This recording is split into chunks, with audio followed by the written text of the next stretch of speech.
Hey, welcome everybody. I'm Annabelle Fisher, and this is actually the first video that I've made in 2019. So welcome to 2019 in more ways than one. If you don't know me, then a little bit of my story is August of last year, 2018. I was told by my oncologist that I had 2 months to live.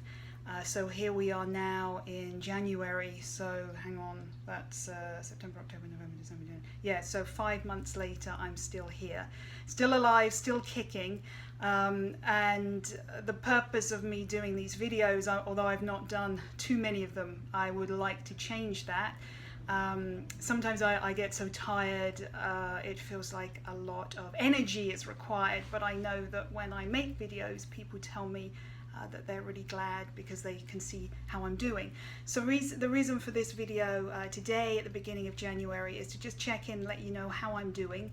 I get so many messages on Facebook, people asking how I am, how's the pain level, what's going on with my new pump. So I thought maybe I would show you a few things that I'm doing to improve my quality of life. A little bit of my story is August 2015 I was diagnosed with stage 4 ovarian cancer, and I was told that I wouldn't have very long to live, but then 3.5 years later here I am, and it kind of came to a head in August of last year. I had declined chemotherapy. I've had chemo 4 rounds now, and I made the decision at the beginning of last year that I didn't want any more chemo. So when the cancer recurred, I had already made the decision that we'd go the palliative route, and I would focus on a quality of life, and that's what I've done. I talked to my oncologist in August, and through a little bit of arm twisting and careful discussion, she shared that I probably had about 2 months to live. So if you've seen some of my other videos, you'll know that my husband and I grabbed life with both hands, and we quickly whizzed back to Nepal, which was the country where we'd met well over 20 years before, and we had a holiday there. We also spent some time in the UK. And now here I am, and my world has got very small. So here you are in my little bedroom here, and I'd like to show you really, as I say, what's keeping me going. So the first thing that has totally revolutionized my life is having a morphine pump. Now here's an interesting thing. In early December I was admitted to the palliative care ward at our cancer agency hospital. And the bizarre thing is, I still can't get my head around it, I didn't realize that I was in pain. And I know that sounds utterly bonkers. I'm sure you might think if somebody was stage 4 terminal cancer, they're going to be in pain. But I had normalized it. The sensations that I felt, the level of discomfort, the bloating, it felt like my stomach was going to explode at any minute, the stabbing pains, all of that, I think I'd minimized it because it's just the way it was for me, it was normal. And it took a couple of my palliative care nurses and my oncologist to convince me that I needed to be admitted into hospital to the palliative care ward to start, so that the pain could be controlled, because I was going through what they called a pain crisis. And believe me, I went kicking and screaming. I didn't think I needed that, but within 24 hours, the pain level was so different that I couldn't believe. It was like night and day. I couldn't believe it. And it made me start to question, my goodness, what else do we normalize in our life? What do we make ordinary and regular that is actually highly dysfunctional or is really shaking us, shaking our foundations? And so what happened was I was put on a morphine pump, and I've got it here with me. I wanted to just show it to you. I'm not going to use it, but see, it's here. And what happens with this is it's literally hooked into my arm here in a butterfly grip. You can see it right here into my arm. And then it's got this tube here, and then every hour it is pumping morphine into my body. And it's wonderful because it's not an IV, so it's not affecting my veins, which are pretty butchered by now anyway. I've got a lot of challenges with my veins because of chemotherapy over the years. So it's not affecting my veins, but it means that every hour I'm getting a morphine pump. So the pain is under control every hour, and it has revolutionized everything for me. I'm no longer in any pain. I feel a zero pain most of the time. It's quite wonderful. And then on the other side, we have this, which is another butterfly clip. And it's the same setup. It's just if something happens here, Michael, my husband, can quickly switch it over.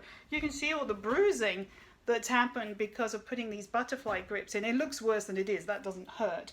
But for some reason, my skin is super sensitive, and it's ended up bruising quite badly.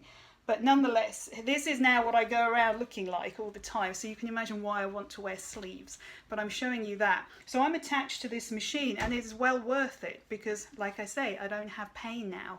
And then the other thing that's going on is the high level of distress and pain I had was primarily caused to bloating, fluid buildup in my belly. And so one of the wonderful things that happened when I was in the palliative care ward was that a permanent drain was fitted into my belly. And I'm not going to show you that because that doesn't look so good. And it's also, there's loads of padding and bandaging over it. But what that means is we're doing it pretty much every other day now. One of my wonderful palliative care nurses arrives and she drains my belly.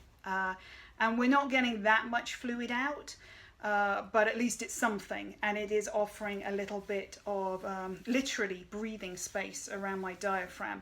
One of the hardest things for me is when I'm not able to breathe because the fluid is pushing against my diaphragm. So again, this has completely revolutionized my life. It means it's a challenge having showers because I have to cover everything over, but it's well worth it. The payoff is worth it.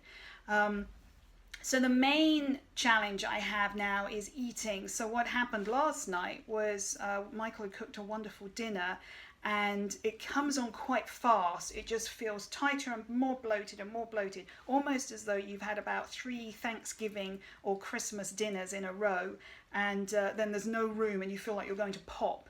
That's how I feel. And it can get to a point where if I leave it unchecked, I can get very distressed and quite anxious about it because my mind starts to go into all the what ifs. What if this is now a permanent? What if this happens every night or after every meal? What's worse than this? So last night was an interesting one because it all started to bloat up, and instead of reacting and panicking as I had done the week before to a situation where I felt like everything was slipping through my fingers and I'd lost control, I started to think about what I needed in that moment. What was the most important thing for my peace of mind in that moment? And it was very simple, and it often is this, and I don't know if you find this too, but it's actually to breathe and to focus on my breath. And sometimes breathing's difficult when my diaphragm's so tight and uncomfortable, but at least I know logically, if I'm breathing, I'm still alive. If I'm breathing, I'm safe. If I'm breathing, I'm here.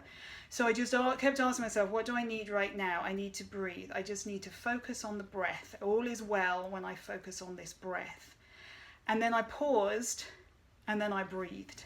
And that's the crucial part, isn't it? It's the pausing. Because when we're all erratic and scared and things are going on in our head and we're frightened, the last thing we probably do is pause.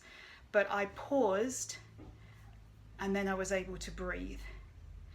And that changed everything, because I went from the potential of it starting to slip through my fingers again to, it's okay, I'm here.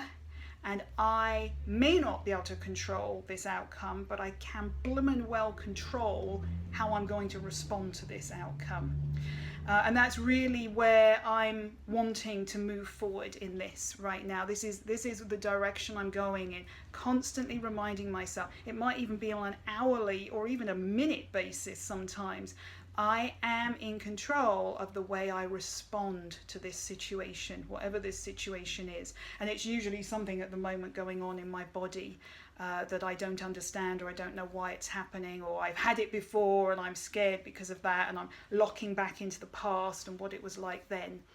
So I hope that that makes sense. And then I just wanted to end with something that really, really cheered me up yesterday. Many of you will know, because you've heard me talk about you. Some of you have even met my oncologist, Jenny. You've been to see her with me. And she's somebody who's incredibly precious in my life. And it goes without question, I wouldn't have had these 3.5 years had it not been for her. She found the best surgeon in the world for me. I have an amazing quality of life now thanks to her. And I love seeing her, and she only has to come into the room and I burst into tears. Although actually I didn't cry yesterday, that was a good point. But yesterday I said to her, I really need to understand, Jenny, about the aggressiveness of the ovarian cancer now, because you told me, and please know, I'm sure this is very similar to lots of cancers. I don't know about those. I'm not an expert in those, but I do know about ovarian cancer. And she had told me that ovarian cancer, it kind of locks in, and once it gets going, it's very, very aggressive. And I said to her, have we reached that point now? Are we at that aggressive stage? Because I think I want to be sort of fully armed and prepared and ready. Is there, what else do I need to know? So we had a good discussion of how I'll know and what my support backup is, and the amazing friends I have, the palliative care nurses, how she's always going to be there for me. It felt very, very reassuring. And then she said to me, but what I want you to be clear about, Annabelle, is you are exceptional. And I looked at her and she said, believe me, when I told you what I told you in August, there are plenty of people who would now not be with us. And she said, but you are still with us. And I know she's surprised. I mean, nothing really startles Jenny. She's very, what's the term where she doesn't, like almost poker face, she doesn't reveal very much.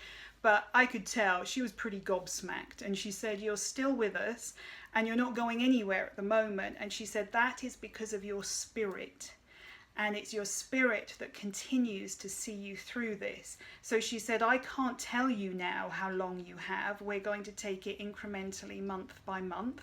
And she said, in 6 months, we will have a check-in. I liked that she said 6 months. We'll have a check-in to see where we're at and how things are going. But in the meantime, every month she and I will meet. But I thought that was the cool thing. That was what really struck me. She said it was my spirit that had seen me through, and I don't doubt that.